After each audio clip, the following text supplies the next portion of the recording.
Buenas noches, doctor. Sí se escucha. Muy bien. Entonces vamos a continuar con el módulo de exploración semiológica de abdomen. Habíamos quedado en la parte de auscultación, ¿no es cierto? Y habíamos visto lo que es la inspección. Recordemos que cuando estamos frente a exploración abdominal, hay una variante en la secuencia de las técnicas aplicadas, ¿no? Primero inspeccionamos, luego auscultamos, luego percutimos y finalmente palpamos. Cosa diferente de lo que hacemos, digamos, en la exploración de corazón o de pulmón, donde primero inspeccionamos, palpamos, percutimos y auscultamos. Bueno, aquí la variante de la secuencia es por el tema del peristaltismo, habíamos dicho, ¿no? Si nosotros vamos a percutir o palpar antes de auscultar, lógicamente se van a alterar por completo los movimientos intestinales y nos van a dar una falsa interpretación de los hallazgos. Por lo tanto, siempre después de la inspección, auscultar. Otra situación que debemos puntualizar es que habíamos indicado la evaluación de abdomen se realiza en la posición de cúbito dorsal, con una almohada bajo la cabeza y otra bajo las rodillas para relajar los músculos del abdomen. Hay otras posiciones más que vamos a ir viendo a lo largo del módulo, pero la posición inicial es esa y con el médico siempre a la derecha del paciente, no se olvide.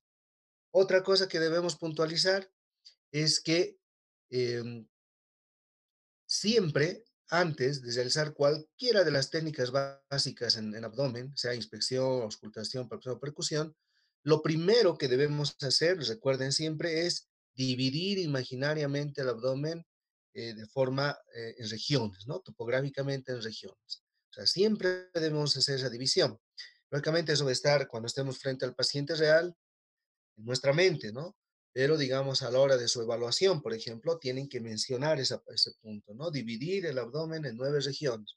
Esto porque nos ayuda a identificar lesiones, a localizar lesiones y además a orientarnos en la causa y origen de la molestia en el paciente.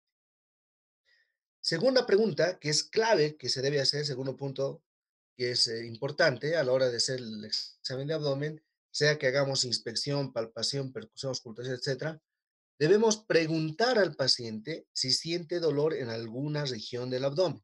Esa es una pregunta también importantísima que debemos hacer al paciente, ¿no? Si, digamos, empezamos con la inspección, bueno, quizá en la inspección no hay mucho detalle respecto a aquello, pero ya cuando entramos a la auscultación, percusión o palpación, debemos preguntar al paciente dónde siente dolor, si es que tuviera. ¿Por qué es importante esto? Porque si el paciente nos refiere que percibe dolor o siente dolor en una región del abdomen, pues hay que empezar a explorar de una región distante a ese punto. Porque ¿qué pasa si, digamos, el paciente me dice, me duele en el epigastrio? Y voy y directamente empiezo a percutir, palpar ahí. Resulta que por el reflejo del dolor, el paciente va a hacer una contractura refleja de los músculos secundaria al dolor, y eso va a impedir que hagamos una adecuada evaluación. Por eso es importante preguntar dónde siente el paciente dolor. Pues no se olviden, dos cositas, eso les digo porque a la hora del examen generalmente se olvidan, y cuando estamos con el paciente real también, y esos son dos detalles que nos orientan mucho y nos ayudan, digamos, a abordar la exploración. Dividir el abdomen en regiones, 9 regiones habíamos indicado, y preguntar al paciente dónde siente dolor. Entonces, no se olviden esos dos puntos, ¿no? Bien, habíamos visto lo que es la inspección. Se divide en una inspección pasiva, otra activa, o una estática dinámica. Habíamos visto todos los aspectos que se deben evaluar en cada una de ellas, con detalle, ¿no? Habíamos visto cambios de coloración, piel, tejido solar subcutáneo, forma, simetría, las diferentes, digamos, alteraciones que podríamos encontrar, la ayuda que nos presta evaluar la situación del ombligo para definir un abdomen globoso, si se debe al acúmulo de gases, de heces, de tejido solar subcutáneo, una paciente mujer en etapa de gestación o bien la presencia de ascitis. Solo en la ascitis y el embarazo el ombligo se encuentra vertido. En las demás situaciones siempre vamos a encontrar un ombligo invertido, ¿no? Bien, entonces, una vez que hemos concluido con el tema de la inspección, tanto pasiva como activa, pasamos a la auscultación. ¿Cuál es el objetivo de la auscultación en abdomen? En primera instancia, identificar los ruidos intestinales, que en este caso se denominan, bueno, quizás ruidos intestinales, pero que en esta situación se denominan ruidos hidroaéreos. ¿Por qué se llaman ruidos hidroaéreos? porque el peristaltismo intestinal genera movimiento y el contenido del intestino, pues, es una mezcla entre aire y líquido. Por lo tanto, el movimiento del intestino genera también que se movilicen estos elementos dentro de su cavidad y eso genera los ruidos hidroaéreos, ¿no? O sea, una mezcla de aire y agua. Entonces, los ruidos intestinales o ruidos hidroaéreos es uno de los objetivos de la auscultación del abdomen. ¿Qué vamos a evaluar en los ruidos intestinales? Primero, la frecuencia. Segundo, vamos a evaluar el timbre, pero más que el timbre, lo que vamos a evaluar es y la intensidad, ¿no es cierto? Tres aspectos que vamos a evaluar. Otro aspecto que evaluamos en la auscultación de abdomen son los ruidos vasculares. También los ruidos vasculares son importantes evaluarlos. Acá podemos encontrar soplos, sobre todo. Raro, pero sí se pueden encontrar. Hay ciertos puntos o focos de auscultación que lo vamos a ver. Y finalmente, algo que también podríamos auscultar de forma un poquito más rara, menos frecuente, es la presencia de frotes también. Recordemos que dentro de la cavidad abdominal tenemos órganos que tienen revestimiento visceral, ¿no? Serosa. Ahí está, por ejemplo, el hígado que tiene su cápsula de Gleason, también el vaso pasa lo mismo. Entonces, cuando hay una alteración en la superficie de esta serosa a nivel de los órganos, pues se genera también frotes. Y esto podemos encontrar en pacientes que están cursando patología autoinmune como el lupus eritematoso. Es muy frecuente encontrar frotes a ese nivel, sobre todo en la región hipocondrio, tanto derecho como izquierdo, que corresponde a una alteración en la serosa de lo que es el hígado o el vaso, ¿no? Hacen muchas veces pacientes serositis y generan frotes pleurales, frotes pericárdicos y también podríamos encontrar frotes a nivel abdominal. Entonces, tres objetivos de la auscultación: ruidos intestinales llamados hidroaéreos, ruidos vasculares o soplos y frotes que pudieran existir. Aquí observamos los instrumentos que vamos a emplear para esto, el estetoscopio, que ya lo conocemos muy bien. En este caso nos ayudaría tanto para los ruidos hidroaéreos la membrana, porque tiene un tono más agudo que grave, y para los ruidos vasculares o los frotes nos ayudaría más la campana. Este es el estetoscopio de Pinart, que nos sirve para la evaluación de la frecuencia cardíaca fetal, y aquí otro modelo de estetoscopio, ¿no? Entonces, ¿cuáles son las características de los ruidos que vamos a evaluar? Primero, como habíamos dicho, vamos a evaluar la frecuencia, ¿no?, de los ruidos intestinales. La frecuencia es muy variable, va de 5 a 30 movimientos peristálticos por minuto.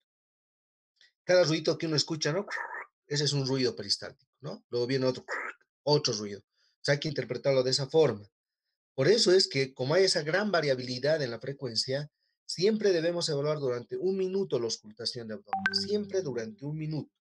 Y vamos a evaluar si la presencia de ruidos está entre 5 o 30.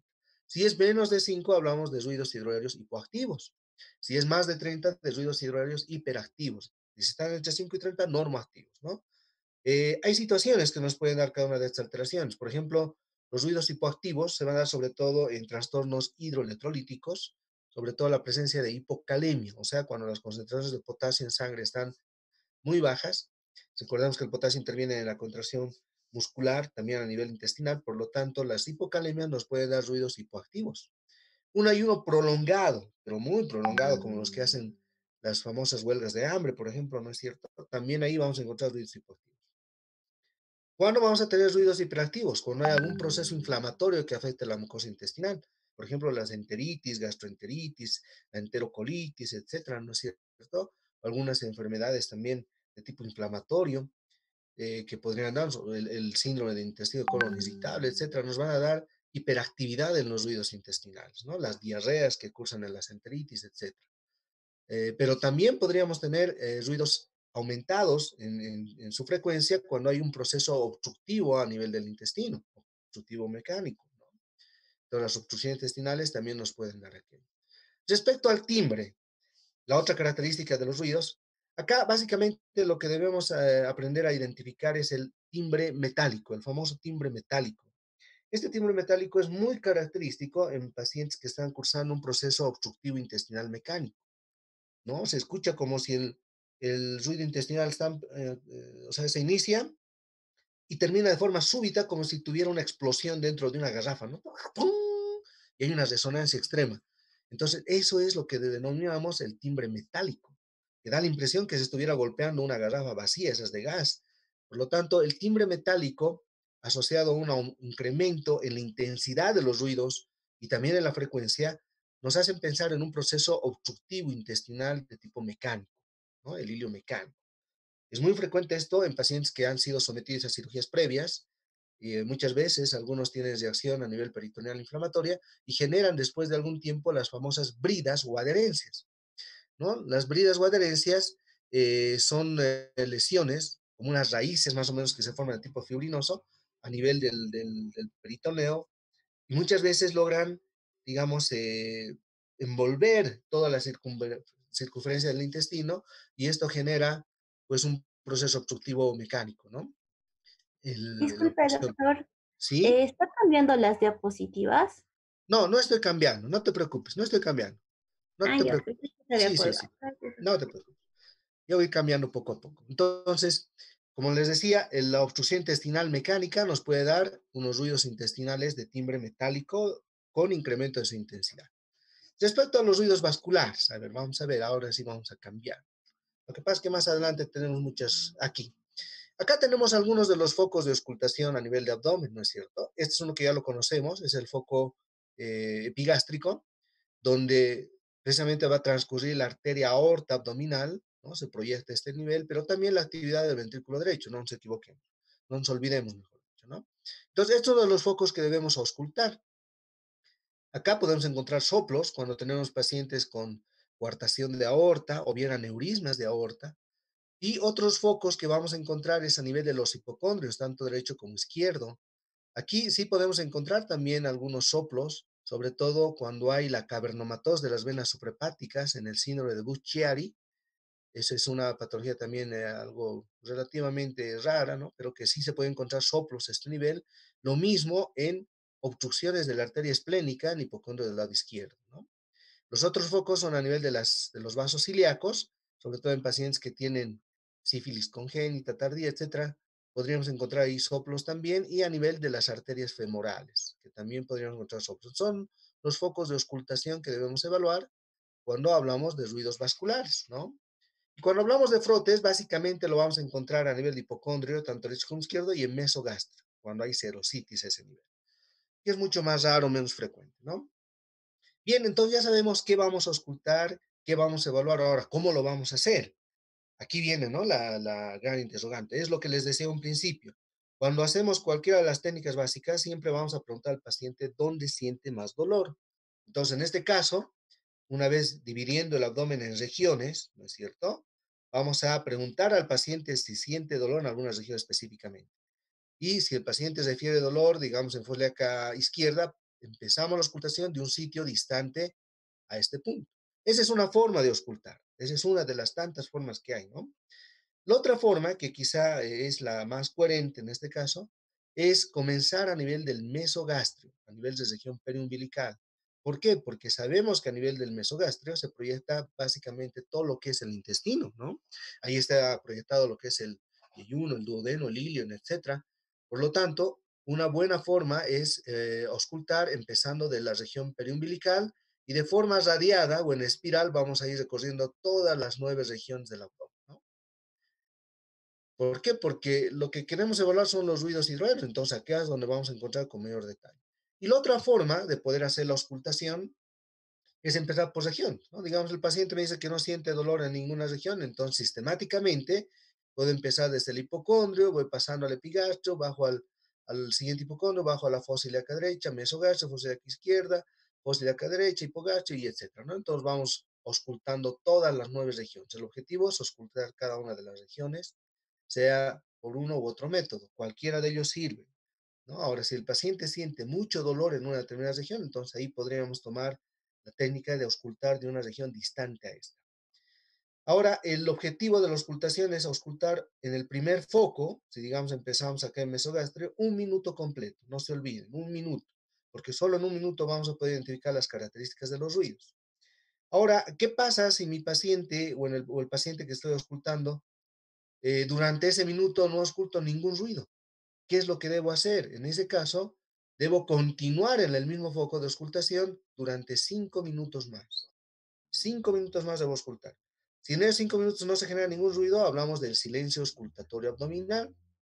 Y al igual que el signo del abdomen entabla la inspección, o sea, un abdomen muy quietito, que no se mueve para nada, ese es el signo de abdomen entabla la inspección. Al igual que ese signo, el silencio auscultatorio abdominal, cuando no hay más, no hay ningún ruido durante 5 minutos, es un signo de peritonitis generalizada. Entonces ya tenemos ahí dos signos, ¿no es cierto? Un signo de peritonitis generalizada. El abdomen entabla la inspección y el silencio auscultatorio. Eso es un signo de alarma. Que tengamos un paciente con silencio auscultatorio significa que está con alguna complicación, muchas veces de resolución quirúrgica, ¿no es cierto? Por lo tanto, si no escuchamos en un minuto, 5 minutos debemos auscultar para definir lo que es el silencio auscultatorio. Muy bien. Esto que vemos acá es la técnica del rascado, que lo vamos a ver cuando entremos a exploración de abdomen por órganos, en hígado, ahí vamos a ver con más detalle. Una vez que hemos realizado la auscultación y hemos evaluado las características de los ruidos hidroaéreos, vasculares o frotes que podría haber, pasamos a la siguiente técnica, ¿no? Y la siguiente técnica que vamos a aplicar acá es la percusión. ¿Cuál es el objetivo de la percusión de abdomen? Bueno, la técnica ya la conocemos, ¿no es cierto? Vamos a aplicar la técnica de percusión dígito-digital. Hay otras técnicas que hemos visto, pero esta es la que vamos a aplicar acá, donde tenemos el dedo plexímetro y el dedo percutor. El objetivo de la percusión de abdomen es básicamente identificar las características sonoras del contenido de la cavidad abdominal, identificar algunos signos característicos de la percusión y sobre todo identificar la presencia de líquido libre en la cavidad abdominal, o sea, la presencia de ascitis, ¿no? Líquido peritoneal. El aumento de la concentración de líquido peritoneal a nivel de la cavidad se denomina ascitis y está dentro del contexto de pacientes con síndrome de hipertensión portal. Y este síndrome de hipertensión portal es parte, digamos, de la cirrosis, ¿no? Está dentro de lo que es la cirrosis, que en nuestro medio es muy frecuente por el tema del alcoholismo. Una causa muy frecuente de cirrosis hepática, pues es básicamente el alcoholismo, ¿no? Pero no es la única. Muchas veces se estigmatiza a pacientes que vienen con ascitis, ya directamente lo dicen, es un alcohólico, y no es así. Hay otras causas, por ejemplo, infecciones crónicas como las hepatitis, etcétera, o también algunos fármacos o sustancias tóxicas para el hígado que podrían darnos a la larga, digamos, el síndrome de hipertensión portal asociada a cirrosis, ¿no? Lo mismo que el hepatocarcinoma, sea de hígado, etcétera, que nos pueden derivar en esta situación. Entonces hay que tomar en cuenta que entonces, una vez que habíamos indicado cuál es el objetivo, identificar las características sonoras de los órganos intraabdominales. Segundo, vamos a identificar algunos signos importantes que se pueden presentar. Y tercero, vamos a identificar la presencia de ascitis, ¿no? Aquí está, esta es la técnica de percusión dígito digital. Recordemos que hay el dedo plexímetro que debe estar completamente apoyado sobre la superficie. Los otros dos, que es el dedo medio, ¿no? Y los otros dos dedos, el anular y el índice, deben estar separados más o menos a 1 centímetro del dedo medio. Nos sirve para evitar que el sonido se disipe. Y el dedo percutor, que puede ser uno o dos dedos de la mano más hábil, que van a ir a golpear sobre la interfalángica distal del dedo plexímetro, ¿no? En un movimiento de vaivén, de flexo-extensión. Solo dos golpecitos en cada foco, ¿no es cierto? No más. Entonces, conociendo esto, ahora, ¿cómo vamos a percutir? Entonces, al igual que la auscultación, también podemos seguir la misma dinámica, ¿no es cierto? Habíamos dicho, uno de los objetivos es identificar las características sonoras de los órganos de la cavidad abdominal. Entonces, si es de esa forma, una manera, digamos, de hacer la percusión básicamente es empezar por regiones, ¿no? Aquí, por ejemplo, tenemos una figura donde han dividido en cuadrantes. Nosotros podríamos empezar por regiones, empezando de la fosa ilíaca izquierda, yendo subiendo, ¿no? O bien desde el hipocondrio, bajando, de forma sistemática y ordenada. Si el paciente me dijera que siente dolor en alguna región, entonces empiezo de una región distante a esta, para evitar la contractura refleja y así evitar que el paciente ya no nos colabore. Entonces es una forma. Y la otra forma, al igual que la auscultación, es de forma radiada, ¿no? Empezamos a nivel del mesogastrio y vamos irradiándonos hacia todo lo que es el abdomen, abarcando los 9 cuadrantes. Entonces, cualquiera de esas formas nos sirve. Esto, por ejemplo, es extraído de Barbara Bates. Y acá, como ahí toman la división por cuadrantes, entonces empiezan a hacer la percusión, ¿no? En forma de gusanito. Pero ¿cuál es el objetivo? Si digamos nosotros vamos a percutir por regiones, el objetivo es identificar la disposición de los órganos intraabdominales, ¿no es cierto? Por ejemplo, a nivel del hipocondrio derecho es característico encontrar matidez por la presencia del hígado. Es un órgano macizo, sólido, por lo tanto aquí va a predominar la matidez. El resto del abdomen generalmente predomina la sonoridad, pero no es esa sonoridad típica de lo que percutimos en tórax, ¿no? Ahí sí escuchamos muy bien la sonoridad. Es una sonoridad con otro timbre, pero se denomina sonoridad. Predomina la sonoridad en abdomen, ¿no? Pero, por ejemplo, en hipocondrio derecho vamos a encontrar matidez por la presencia del. Luego, a nivel del hipocondrio izquierdo, podríamos encontrar algo de timpanismo por la cámara gástrica, ¿no es cierto? Sobre todo en pacientes con ayuno. A nivel de lo que es el epigastrio, generalmente encontramos matidez por lo que es el marco colónico, el colon transverso que va a estar ahí, o la presencia de páncreas, etc. Y el resto del abdomen, pues vamos a encontrar generalmente sonoridad. Ahora, ¿qué signos característicos podríamos identificar acá? Hay un signo que se denomina el signo de Chilaiditi, ¿no? Muy, muy conocido, el signo de Chilaiditi. Y ese signo de Chilaiditi básicamente es la presencia de sonoridad o quizá timpanismo a nivel del hipocondrio del lado derecho. Y eso es una contradicción, ¿no? Habíamos dicho que normalmente acá es matidez por la presencia del hígado, pero cuando percutimos sonoridad o quizá timpanismo, a eso se denomina el signo de Chilaiditi. ¿Qué significa? Es la interposición del ángulo hepático del colon sobre el hígado en un paciente que está cursando con dólico megacolon, ¿no? Sobre todo pacientes chagástricos. Ahí vamos a encontrar el signo de Chilaiditi. Y aquí tenemos que un poquito puntualizar respecto a otro signo que se comenta mucho, que es el signo de Joubert, ¿no? El signo de Joubert. El signo de Joubert es un signo no clínico ni semiológico, es un signo radiológico. En cambio, el signo de Chilaiditi sí es un signo semiológico clínico. El signo de Joubert es la presencia de aire subdiafragmático, y eso lo vamos a identificar en una radiografía de tórax o abdomen que incluya cúpulas diafragmáticas, ¿no es cierto? Donde vamos a ver una imagen así como una imagen laminar negrita, radiolúcida, que está entre lo que es el diafragma y el hígado, ¿no? Una imagen negrita. Ese es el signo de Joubert, que significa la presencia de aire subdiafragmático. Es un signo radiológico, porque clínicamente va a ser imposible que podamos identificar la presencia de ese aire subdiafragmático a la percusión. Por lo tanto, es un signo radiológico, no es clínico. El de Chilaiditi sí es clínico. El de Chilaiditi significa interposición del ángulo hepático del colon en dólico megacolon. En cambio, el signo de Joubert significa perforación de víscera hueca, ¿no? Y es un signo radiológico. Cuando nosotros vemos un paciente con abdomen agudo, uno de los estudios que solicitamos es una placa de abdomen con cúpulas diafragmáticas, ponemos ahí, ¿no? ¿Por qué? Porque ahí lo que estamos buscando es la presencia de aire subdiafragmático. ¿Cuándo puede haber, digamos, aire subdiafragmático?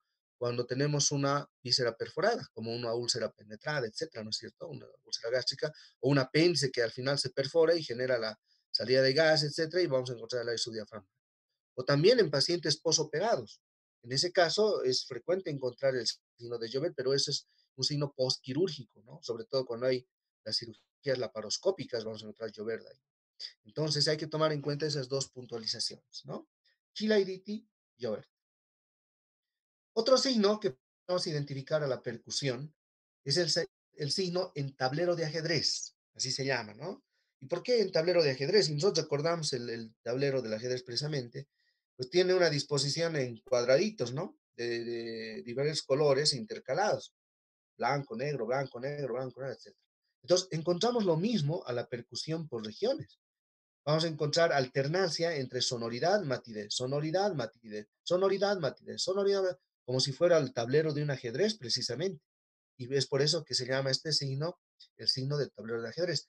Y este signo es característico encontrarlo en pacientes con carcinomatosis peritoneal o bien en pacientes que tengan tuberculosis a nivel del peritoneo, ¿no? Entonces ahí sí vamos a encontrar el signo del tablero de ajedrez, ¿no? Aquí vemos cómo está percutiendo el médico, fíjense, dedo plexímetro, dedo percutor, realizando la percusión. Entonces, no se olviden, igual que en la auscultación, podemos hacerlo del sitio de menor dolor o de mayor dolor al sitio de menor dolor al sitio de mayor dolor, ¿no? Si el paciente refiere esa sintomatología. Otra forma de percutir es siguiendo las regiones de forma sistemática y ordenada. Y la otra forma es empezando en mesogastrio y irradiándonos hacia todas las regiones, ¿no? Ahí vamos a identificar algunas características normales y algunos signos que podríamos encontrar. Pero otra de los objetivos de la percusión de abdomen es general, ¿no? es identificar la presencia de ascitis. Y ascitis no es nada más que la acumulación de líquido peritoneal en la cavidad en pacientes que están cursando con un síndrome de hipertensión portal. Entonces, para la identificación de la ascitis hay varias maniobras, ¿no? Uno de ellos, por ejemplo, es el signo de la curvatura ascítica, de la curva ascítica. El otro es el signo de la oleada o de la onda ascítica. Y el otro es el signo del témpano. Lo vamos a ver enseguida. El signo de la curva ascítica lo vamos a buscar intencionadamente en un paciente que sospechamos que tenga ascitis, posicionando al paciente en decúbito dorsal, tal como vemos acá en la figura, ¿no? Y comenzamos a percutir desde la región epigástrica hacia abajo, de forma radiada, como abanico, ¿no? Empezamos acá y percutimos, pam, pam, pam, pam, pam, pam, pam, hasta abajo, hasta la parte inferior del abdomen. Aquí lo mismo, pam, pam, pam, pam, pam, pam. Entonces, si el paciente tiene líquido ascítico, vamos a encontrar la presencia de una matidez de concavidad superior, así como estamos acá mencionando. Se va a dibujar cuando nosotros vayamos percutiendo de acá, al llegar aquí, sonoridad, sonoridad, sonoridad, al llegar a este punto vamos a encontrar matidez. Por acá lo mismo, sonoridad, sonoridad, sonoridad, matidez. Sonoridad, sonoridad, sonoridad, matidez. Entonces, la presencia de una matidez que tenga una curvatura de concavidad superior es un signo característico que se llama el signo de la curva ascítica. Y es la forma en la que vamos a identificar, partiendo desde el epigastrio, de forma radiada como abanico, ¿no? Este es el primer signo, el signo de la curva ascítica. Es un signo bastante sensible que nos permite identificar, digamos, la presencia de líquido ascítico en pequeñas proporciones, ¿no? Pero esto tenemos que corroborar. La presencia de la curva ascítica tenemos que corroborar. ¿Cómo? Pidiendo al paciente que adopte la posición de decúbito lateral. Ya puede ser derecho o izquierdo, no hay ningún problema, como la figura que vemos acá. ¿Qué va a ocurrir cuando el paciente realmente tenga ascitis? Esta matidez que hemos identificado en la primera instancia se va a desplazar hacia la parte inferior, ¿no? Porque el líquido tiende a depositarse en el área más declive. Por lo tanto, si el paciente adopta esta posición de cúbito lateral, toda la matidez que estaba en este sector, pues se va a desplazar hacia la parte baja, hacia el flanco. Y si nosotros percutimos desde el flanco contrario hacia abajo, vamos a encontrar un claro cambio de la sonoridad a una matidez desplazable. Entonces, esa es la característica de la curva ascítica. Es una matidez desplazable a los cambios de posición, ¿no? Ahora, ¿qué pasa si al hacer esta maniobra yo encuentro que hay matidez acá, pero no es de concavidad superior, sino más bien de convexidad superior? O sea, no se dibuja en este sentido, sino se dibuja en sentido contrario, convexidad superior. Es frecuente encontrar esto y podemos encontrar en varias situaciones. Una de las más frecuentes es cuando hay la presencia de un globo vesical, ¿no? En pacientes que se han estado aguantando mucho, o pacientes viejitos con, con aumento de tamaño de la próstata, que está ocasionando una obstrucción. Entonces vamos a encontrar ahí globos vesicales tan grandes que nos van a dar este signo, ¿no? De convexidad superior, ya no de concavidad, sino convexidad. Otra causa también de esto es la presencia de tumores pélvicos, ¿no? Que pueden darse tumores de ovario sobre todo, como el síndrome de Meiggs, en el cual va a haber tumor de ovario, ascitis, ¿no? Y se presenta sobre todo a nivel de los anexos. Y otra causa es también el útero grávido, ¿no? En pacientes gestantes también podemos encontrar este signo, pero de una matidez de convexidad superior, ya no de concavidad. Y en ese caso no es desplazable. Yo cambio el paciente de posición y la matidez se va a mantener ahí y no se va a desplazar. Entonces, a tomar en cuenta este primer signo, el signo de la curva cíclica. El segundo signo es el signo de la ola o la oleada cítica, que más o menos tiene la misma, digamos, esencia, ¿no? A ver, hagan de cuenta que estamos en un estanque, siempre les pongo ese ejemplo, o en una piscina si quieren, o en una lagunita, y botamos una piedrita, ¿no es cierto? Y se empiezan a generar ondas alrededor del punto donde cae la piedra, y se generan ondas. Lo mismo ocurre en el abdomen cuando hay acúmulo de líquido ascítico.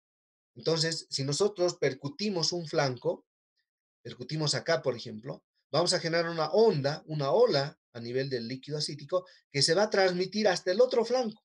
Y nosotros colocamos la palma en este otro flanco, vamos a ver claramente cómo esta onda va a golpear nuestra mano.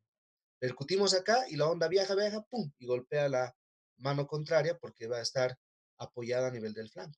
Entonces ese es el signo de la oleada acítica. Cuando este signo ya es evidente cuando, digamos, la cantidad de líquido es mayor, ¿no? Ahora, ustedes me dirán, ¿y qué significa este brazo que está acá? Bueno, resulta que este mismo fenómeno se puede dar y se puede transmitir una onda a través del tejido celular subcutáneo, sobre todo cuando el paciente es un poquito gordito, ¿no? Por lo tanto, para evitar esa transmisión por tejido celular subcutáneo, vamos a pedir a un estudiante o a un ayudante o a un auxiliar que coloque el borde cubital de la mano y el antebrazo en la línea media, tal como vemos acá en el dibujo. Entonces el médico coloca una mano en el flanco, digamos en el flanco derecho en este caso, puede ser indistinto, ¿no? Y va a hacer una pequeña percusión digital directa en el flanco contrario. Percute y vamos a sentir cómo esa onda viaja, viaja, viaja, viaja, pum, y golpea la mano contraria.